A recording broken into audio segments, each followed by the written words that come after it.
Hello students, आप सबका आपके अपने चैनल केमिस्ट्री सार में स्वागत है।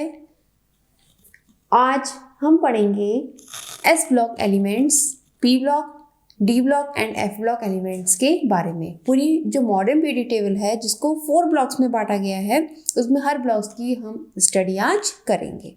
चलिए स्टार्ट करते हैं। सबसे पहले हम पढ़ेंगे एस ब्लॉक एलिमेंट्स। क्या कैरेक्टरिस्टिक्स हैं इसकी, मैंने आपके सामने लिख दी हैं, हम इसको समझ लेते हैं। The last electron enters into S orbital called S block elements. जिनमें लास्ट इलेक्ट्रॉन एस ऑर्बिटल में आता है उसको हम क्या बोलते हैं, S block elements. General configuration क्या होता है इनका, NS1 to 2, यानी कि या तो NS1 कंडीशन होगी यहाँ पे या फिर NS2 कंडीशन होगी। ठीक, अब इसके आगे ग्रुप 1 and 2, उसको हम क्या बोलते हैं, फर्स्ट डे या second day constitute S block elements. हमने पीरियड टेबल में जो लेफ्ट हैंड साइड में पढ़े थे alkali and alkaline earth metals, first day group को एल्कलाई और सेकंड डे ग्रुप को एल्कलाइन अर्थ मेटल बोलते हैं। ठीक है, ये दोनों मिलकर क्या बनाते हैं, एस ब्लॉक एलिमेंट। सब मेटल्स होते हैं, ये बहुत ज़्यादा सॉफ्ट होते हैं, लो मेल्टिंग पॉइंट और बॉइलिंग पॉइंट वाले होते हैं। जब सॉफ्ट होगा तो आप उसको आसानी से मेल्ट भी कर सकते हो और आसानी से बॉयल भी कर सकते हो। जैसे पनीर होता है ना सॉफ्ट, इस तरह के सॉफ्ट होते हैं। और कुछ ये सिल्वरी वाइट होते हैं। तो आपको याद ध्यान होगा, मैंने अपनी प्रीवियस वीडियो में इनको सफ़ेदा वाले लोग कहा था, याद आया कुछ? क्या नाम दिया था इन्हें? हमने एक पार्टी ऑर्गेनाइज करी थी और इसमें हमने इनको क्या नाम दिया था, एस ब्लॉक एलिमेंट को सफ़ेदा वाले लोग। क्यों कहा था? क्योंकि ये मोस्टली जो होते हैं सिल्वरी वाइट होते हैं, सिल्वरी वाइट। और इनके जो कंपाउंड्स होते हैं वो भी वाइट होते हैं। जैसे NaCl है, आपको पता है NaCl कैसा होता है, नमक है, वाइट होता है। कैल्शियम कार्बोनेट वाइट है, चौक जो आप यूज़ करते हो, कैल्शियम क्लोराइड वाइट है, बेरियम सल्फेट वाइट है। तो इनके कंपाउंड्स और मोस्टली ये सब कैसे होते हैं, वाइट होते हैं, इसलिए इनको मैंने सफ़ेदा वाले लोग कहा था। ठीक है, चलिए अब जो है ये हो गया, समझ में आ गई बात। ये बहुत ज़्यादा हाईली रिएक्टिव होते हैं। अब आप बताओ, एक इलेक्ट्रॉन ही तो निकालना है इनको या 2 इलेक्ट्रॉन निकालने हैं और उनका ऑक्टेट कंप्लीट हो जाएगा। तो कितना आसान है एक इलेक्ट्रॉन या 2 इलेक्ट्रॉन निकालना, आसानी से एकदम से रिलीज कर देते हैं, ये दान कर देते हैं। जैसे आपसे कहा जाए आप 1-2 रुपये एकदम आसानी से दे दो कि अरे कोई ना चिल्लर दे दो, इसी तरह से इनकी सिचुएशन है। 1-2 इलेक्ट्रॉन अरे यार दे दो, कोई दिक्कत नहीं है। तो इसलिए बहुत ज़्यादा हाईली रिएक्टिव होते हैं। और वैसे देखा जाए तो केमिकली बहुत ज़्यादा रिएक्टिव होते हैं। Strong reducing character, reducing character किसे बोलते हैं, रिड्यूस करना, यानी कि इलेक्ट्रॉन का दान कर देना, इलेक्ट्रॉन को दे देना, किसी जिसको जरूरत है उसको दे देना, उसे रिड्यूस कर देना और खुद ऑक्सीडाइज करना। जब हम रिडॉक्स पढ़ेंगे, रिडॉक्स रिएक्शंस, तब उसमें इसको और अच्छी तरह से जानेंगे। एंड मेक आयनिक कंपाउंड्स, जब इलेक्ट्रॉन दे दिया तो कैसे कंपाउंड्स बनेंगे, आयनिक। कोवलेंट में क्या होती है, शेयरिंग होती है। जब हम केमिकल बॉन्डिंग पढ़ेंगे तो हम इसको डिटेलिंग में और पढ़ेंगे।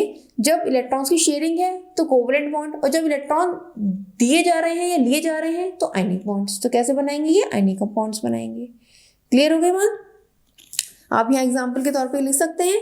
और एस ब्लॉक एलिमेंट्स जब आप इसको नोट के रूप में लिखेंगे तो एस ब्लॉक एलिमेंट्स सब लिख लें आप, जितने आपके पास हैं। ठीक है, पीरियड टेबल में से नोट कर लें आप, नहीं तो आपने याद भी कर लिए होंगे, नहीं किए हैं तो आप इसको नोट कर लीजिएगा। ठीक है, ये आपके हो गए एस ब्लॉक एलिमेंट्स। अब नेक्स्ट है P block elements. The last electron enters into P orbital. यहाँ किस में जाता है लास्ट इलेक्ट्रॉन, पी ऑर्बिटल में जाता है, इसलिए इनको पी ब्लॉक एलिमेंट्स कहते हैं। जनरल इलेक्ट्रॉनिक कन्फिग्रेशन होगा NS2Np126, यानी कि 1 से लेकर 6 तक इलेक्ट्रॉन उसमें बढ़ते जाते हैं। ग्रुप 13 से लेकर 18 तक, यानी कि 3rd A से लेकर 8th A तक के जो एलिमेंट्स होते हैं वो सब पी ब्लॉक एलिमेंट्स कहलाते हैं। दिस ब्लॉक इंक्लूड्स मेटल, इसमें मेटल्स भी होते हैं, नॉन मेटल्स भी होते हैं, मेटेलाइट्स भी होते हैं। जैसे मेटेलाइट्स कौन कौन से हो गए, germanium, silicon, Sb, Fe, Te, ये आपके क्या हो गए, मेटेलाइट्स हो गए। अब कुछ इसमें लिक्विड एलिमेंट्स भी होते हैं, जैसे ब्रोमीन है और गैलियम है। ये कैसा होता है, लिक्विड होता है।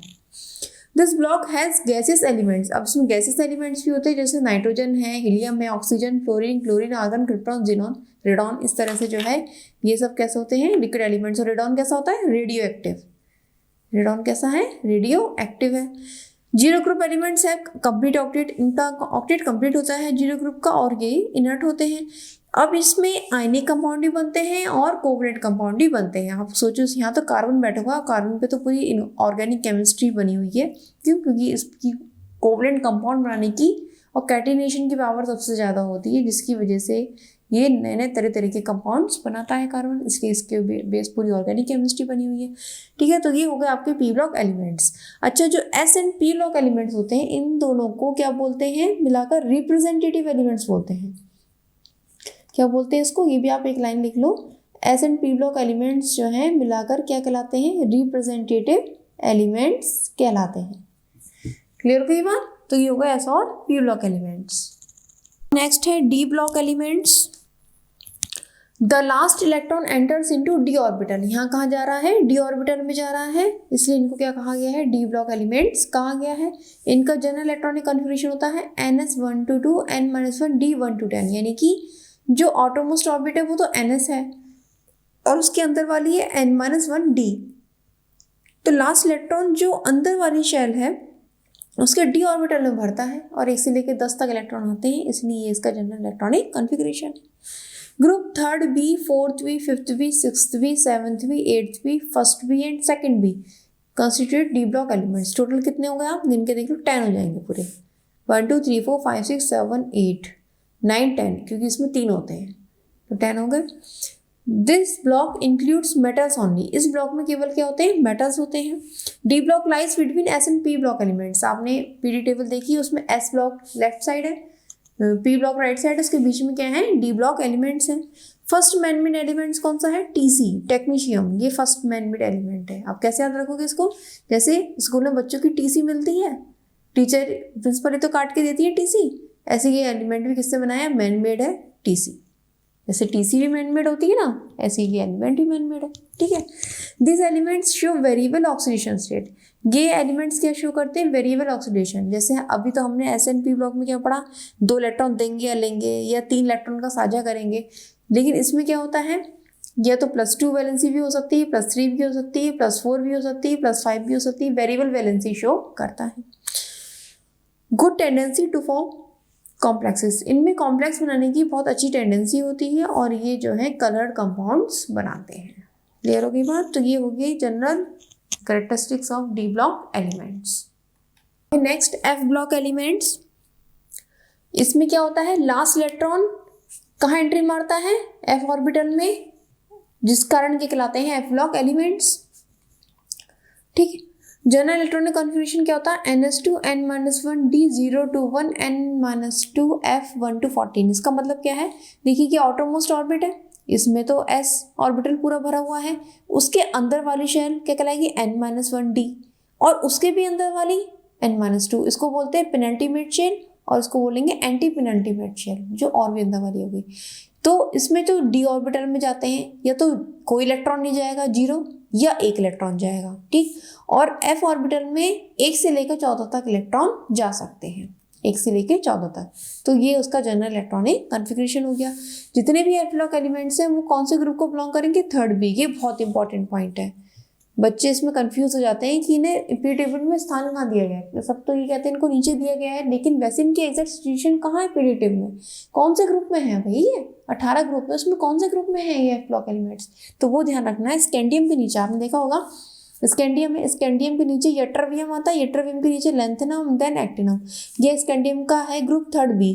तो इसी में ही यहीं से हमारे जो है एफ ब्लॉक एलिमेंट स्टार्ट जाते हैं, तो इनका ग्रुप कौन सा कहलाता है, 3rd B।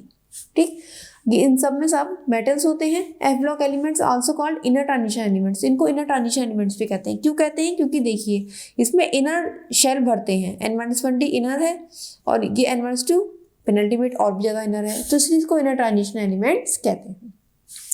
These are divided into 2 series, 2 series में बांटा गया है, actinide series and lanthanide series, या इनको आप आगे पीछे कर लो, लेंथेनाइड पहले लिख लो क्योंकि लेंथेनाइड पहले आती है, lanthanide series and then actinide series.